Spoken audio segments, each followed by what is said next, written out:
ओम शांति। 31 मार्च 2022 साकार मुरली। मीठे बच्चे, ज्ञान मार्ग में तुम्हारे ख्यालात बहुत शुद्ध होने चाहिए।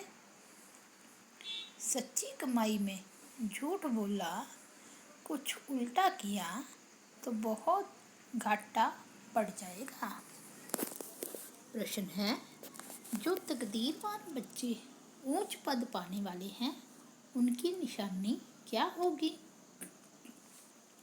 उत्तर है, उनसे कोई भी खराब काम नहीं होगा। यज्ञ की सेवा में हड्डी हड्डी लगाएंगे। उनमें कोई भी लोभ आदि नहीं होगा। वह बहुत सुखदायी होंगे। मुख से सदैव ज्ञान रतन निकालेंगे। बहुत मीठा होंगे। वह इस पुरानी दुनिया को जैसे देखते हुए भी देखते नहीं। उनके अंदर यह ख्याल नहीं आएगा, जो तकदीर में होगा देखा जाएगा। बाबा कहते, ऐसे बच्चे कोई काम के नहीं। तुम्हें तो बहुत अच्छा पुरुषार्थ करना है। गीत है, हमारे तीर्थ न्यारे हैं। ओम शांति। यह भक्ति मार्ग के गीत हैं।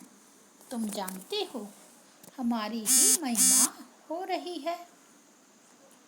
भक्ति मार्ग में महिमा गाई जाती है और प्रार्थना की जाती है, और ज्ञान मार्ग में प्रार्थना और भक्ति नहीं की जाती। ज्ञान माना पढ़ाई। जैसे स्कूल में पढ़ते हैं, पढ़ाई में एम ऑब्जेक्ट रहती है। हम यह पढ़कर फलाना पद पाएंगे, यह धंधा करेंगे। कई सीखते हैं, ऐसे ठगी करेंगे, पैसा कमाएंगे। बहुत पैसे के लिए ठगी करते हैं। इसको भी भ्रष्टाचार कहते हैं। लूट मार भी करते हैं। गवर्नमेंट की चोरी करते हैं, धन कमाकर अपने को सुखी रखने के लिए और बाल बच्चों को सुखी रखने के लिए, पढ़ाकर शादी आदि कराने के लिए। यहाँ तो तुमको पैसे कमाने की बात ही नहीं। यह है पवित्र पढ़ाई। भल गृहस्थ व्यवहार में रहते हो, सिर्फ पढ़ना है। कई कहते हैं, हमें तनख्वाह कम मिलती है, इसलिए ठगी करनी पड़ती है। क्या करें? परंतु इस ज्ञान मार्ग में तो ऐसे कोई ख्यालात नहीं होने चाहिए, नहीं तो दुर्गति हो पड़ती है। यहाँ तो बहुत सच्चाई सफाई से बाप को याद करना पड़े, तब ही पद पा सकते हैं। स्टूडेंट को पढ़ाई के सिवाय और कोई बात बुद्धि में नहीं रहनी चाहिए, नहीं तो हम भविष्य पद कैसे पाएंगे? अगर उल्टा सुल्टा काम कर लिया तो फेल हो जाएंगे। सच्ची कमाई में फिर कुछ झूठ आदि बोलने से व ऐसा काम करने से पद भ्रष्ट हो जाएगा, बहुत घाटा पड़ जाता है। यहाँ तो तुम आए हो भविष्य पदमपति बनने के लिए, तो यहाँ कोई भी डर्टी ख्यालात नहीं आने चाहिए। कोई चोरी आदि करते हैं तो केस चलता है, उसमें कोई छूट भी जाए, परंतु यहाँ तो धर्मराज से कोई छूट ना सके। पाप आत्मा को तो बहुत सजा खानी पड़ती है। ऐसा कोई नहीं होगा जिसको सजा ना खानी पड़ती हो। माया गिराती रहती है, थप्पड़ मारती रहती है, अंदर गंदे ख्यालात चलते हैं। यहाँ से कुछ पैसा उठावे, पता नहीं ठहर सके व नहीं ठहर सके, कुछ इकट्ठा करके रखें। अब यह है ईश्वरीय दरबार। राइट हैंड फिर धर्मराज भी है। उनकी सजाएं तो 100 गुना ज़्यादा है।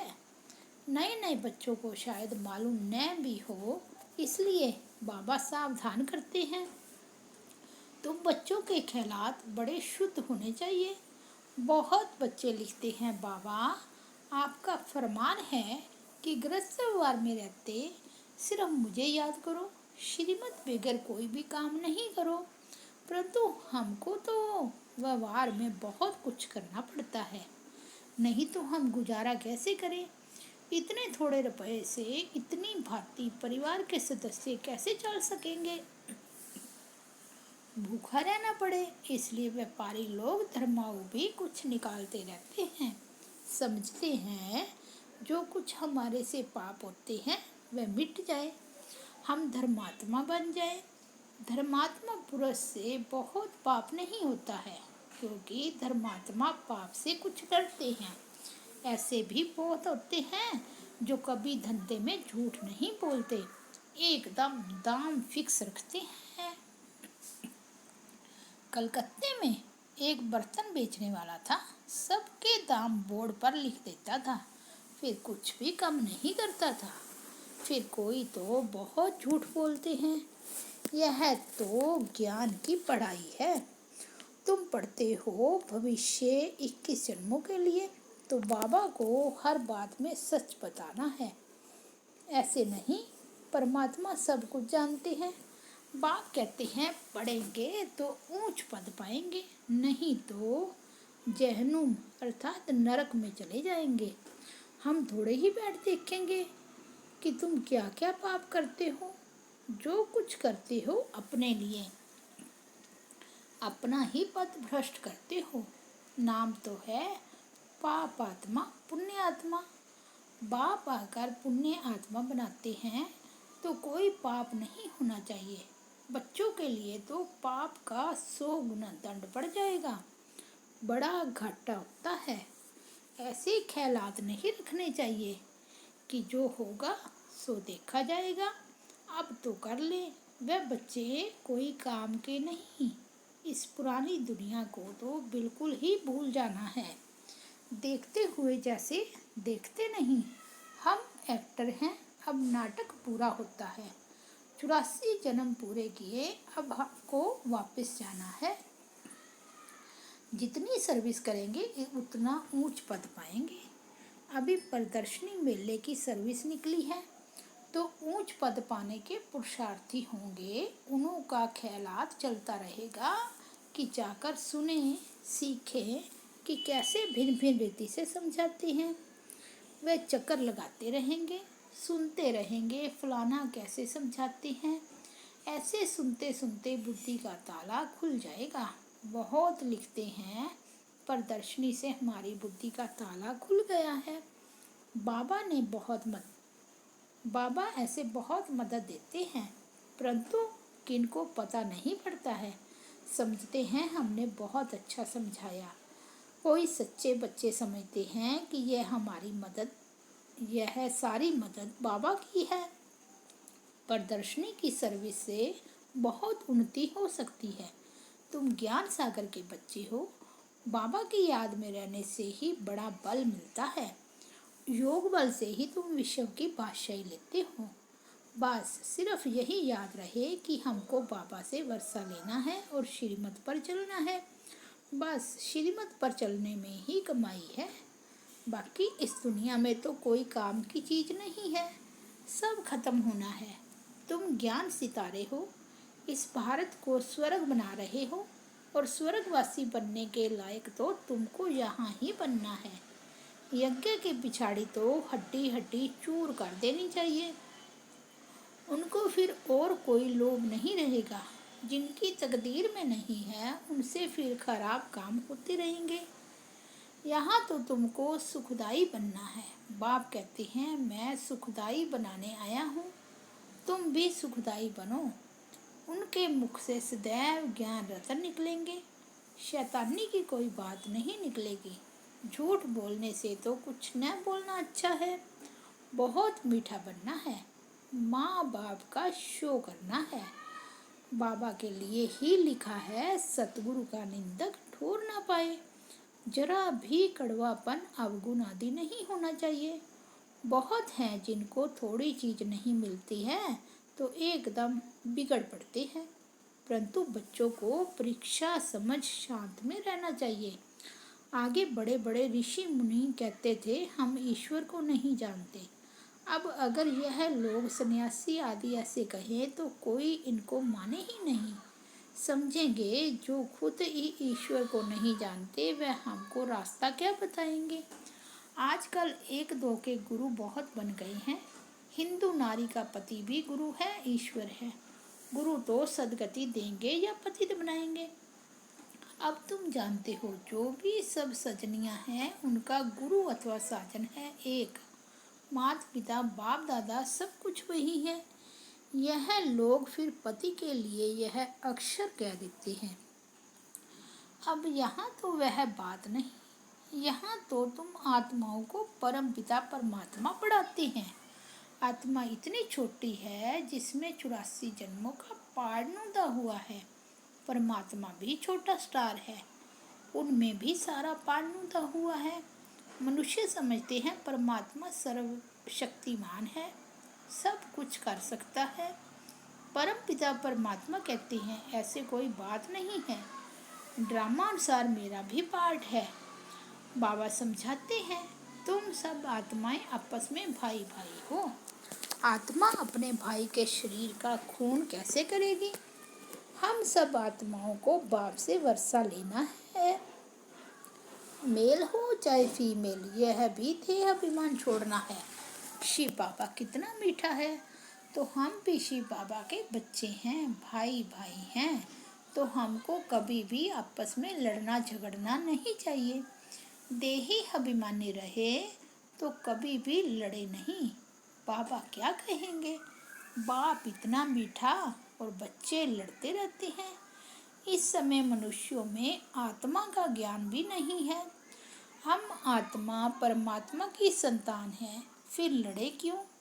मनुष्य तो सिर्फ कहने मात्र कह देते हैं, तुम तो प्रैक्टिकल में हो। बाप कहते हैं देह अभिमान को छोड़ो, हम आत्मा हैं, अब वापस जाना है। यही तात लगी रहे, पूरा पुरुषार्थ करना चाहिए। बाप जैसा मीठा और लवली जरूर बनना है। तब बाप कहेंगे सपूत बच्चा है, कितना लवली हो गया है। बाप कितना निरहंकारी है, कहते हैं मैं तुम्हारा बाप टीचर गुरु सब कुछ हूँ। आधा कल्प से तुम मुझे याद करते आए हो कि बाबा आओ, यह मेरा भी ड्रामा में पार्ट है। पहले यह घड़ी आदि नहीं थी, रेती पर टाइम देखते थे। यह साइंस से जो कुछ बन रहा है यह तुम्हारे लिए है। यह साइंस वाले कोई ज्ञान नहीं लेंगे। उनको आना ही प्रजा में है। महल आदि बनाने वाली तो प्रजा ही होती है ना। राजा रानी तो ऑर्डर देने वाले होते हैं। तो यह कोई गुम नहीं हो जाएंगे, यह बहुत होशियार हो रहे हैं। बाकी चंद्रमा आदि पर जाना, यह सब अति की निशानी है। साइंस भी दुख देने वाली हो गई है। वहाँ सुख की चीजें रहती हैं, यह बाकी है थोड़े समय के लिए। टू मच में जाते हैं तो विनाश हो जाता है। बाकी सुख तो तुम भोगेंगे। मम्मा पापा कहते हो तो फॉलो करना चाहिए। तुम्हारे मुख से सदैव रतन निकलने चाहिए। कहते हैं पत्थरों ने गीत गाया, पहले तुम पत्थर बुद्धि थे, बाबा ने आकर तुमको पत्थर बुद्धि से पारस बुद्धि बनाया है। अभी तुम गीता का गीत गा रहे हो, बाकी वह पत्थर गीत नहीं गाएंगे। गीता को ही गीत कहा जाता है। तुम अभी परम पिता परमात्मा की बायोग्राफी को जानते हो। वो लोग तो कुछ भी अर्थ नहीं समझते हैं, रत्नों के बदले पत्थर ही मारते हैं। अब तुम्हारी बुद्धि में रतन है नंबरवार। कोई के मुख से तो हीरे मोती निकलते हैं, इसलिए ही तुम्हारे नाम पड़े हैं नीलम परी सब्ज परी। तुम पत्थरों से रतन अथवा पारस बन रहे हो। अब तुम्हारा काम है जो भी आवे उनको समझाना। तो तुम्हारा परम पिता परमात्मा के साथ क्या संबंध है? जब तक इस बात का एक्यूरेट जवाब नहीं लिख कर दे तब तक पापा को मिलना ही फालतू है। पहले बाप को जाने तब समझे कि बी के किसकी पोतरियां हैं। बड़ी ऊंची मंजिल है। 21 जन्मों की बादशाही गरीब से गरीब भी ले सकते हैं। विश्व का मालिक बनना कोई कम बात है क्या? सिर्फ श्रीमत पर चलना है। भगवान खुद कुर्बान जाते हैं, बच्चों पर 21 जन्मों की कुर्बानी करते हैं। कहते हैं विश्व के मालिक भाव। जरूर बच्चों के मुख से रत्न ही निकलते हैं, तब तो भविष्य में पूजनीय देवता बनते हैं।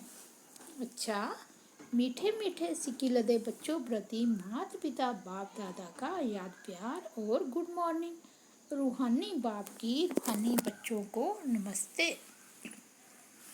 हम रूहानी बच्चों की रूहानी बाप दादा को याद प्यार गुड मॉर्निंग और नमस्ते।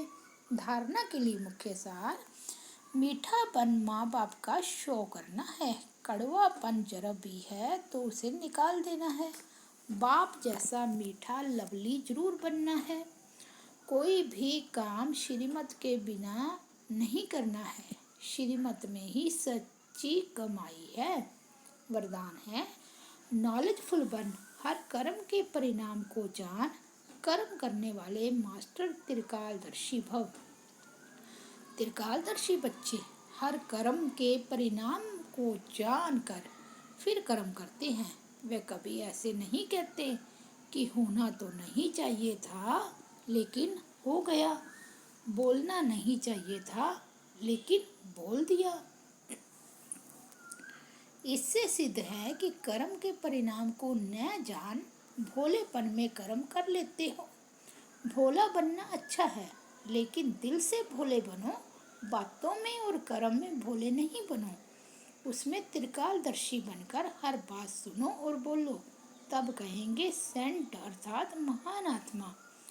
स्लोगन है: एक दो को कॉपी करने के बजाय बाप को कॉपी करो तो श्रेष्ठ आत्मा बन जाएंगे। अच्छा, ओम शांति।